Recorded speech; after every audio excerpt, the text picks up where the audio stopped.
Kadikkad government school higher secondary വിഭാഗം കെട്ടിടത്തിന്റെ ഭീഷണിയായി ഗതിമാറി ഒഴുകുന്ന നീരൊഴുക്ക്. സ്കൂളിന് പുറകുവശത്തുള്ള കൈത്തോട്ടിൽ നീരൊഴുക്ക് തടസ്സപ്പെട്ട് കിടക്കുന്നതാണ് വെള്ളം ഗതിമാറി ഒഴുകുവാൻ കാരണം. സ്കൂളിന് സമീപത്തെ ക്ഷേത്രക്കുളവും നിറഞ്ഞുകവിഞ്ഞ് പുറത്തേക്കൊഴുകിക്കൊണ്ടിരിക്കുന്ന അവസ്ഥയാണുള്ളത്. ആൽത്തറ, പുഴിക്കള, ദ്വാരക റോഡ് എന്നിവിടങ്ങളിൽ നിന്ന് വരുന്ന മഴവെള്ളം ഈ കൈത്തോട് വഴി ഈച്ചിപ്പാടത്തേക്കാണ് ഒഴുകുന്നത്. എന്നാൽ സ്കൂളിനു സമീപം തോട്ടിൽ മരത്തിന്റെ അവശിഷ്ടങ്ങളും മാലിന്യങ്ങളും നിറഞ്ഞതിനാൽ നീരൊഴുക്ക് ഗതിമാറി കുളത്തിലേക്കും സ്കൂൾ പറമ്പിലേക്കുമാണ് ഒഴുകുന്നത്. ക്ഷേത്രക്കുളം മാലിന്യങ്ങളും ചളികളും നിറഞ്ഞ് പകുതിയിലധികം മൂടിയ നിലയിലാണ്. ശക്തിയായ ഒഴുക്കിൽ തോടിന്റെ ഭിത്തി ഇളകി ഏതു നിമിഷവും പൊട്ടിവീഴുമെന്ന അവസ്ഥയിലാണ് നിൽക്കുന്നത്. കടിക്കാട് സ്കൂളിന്റെ ദയനീയാവസ്ഥയെ കാണും. ഈ വെള്ളം അവിടുന്ന് ഈ അമ്പലക്കുളത്തിൽ നിന്ന് വരുന്ന വെള്ളമാണ്.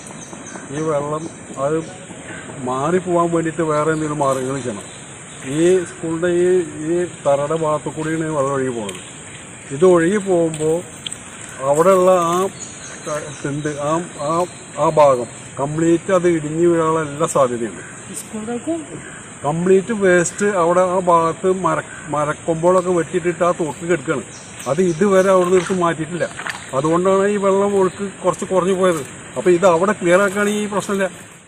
ഇത് ഇടിഞ്ഞു വീണാൽ ബിൽഡിങ്ങിന്റെ തറക്കരികിലൂടെ വെള്ളത്തോടൊപ്പം മണ്ണും ഒഴുകിപ്പോകും. ആദ്യകാലങ്ങളിൽ പഞ്ചായത്തിന്റെ നേതൃത്വത്തിൽ മഴയ്ക്ക് മുൻപ് തോടുകളും ഇത്തരത്തിലുള്ള നീർച്ചാലുകളും നവീകരണം നടത്താറുണ്ട്.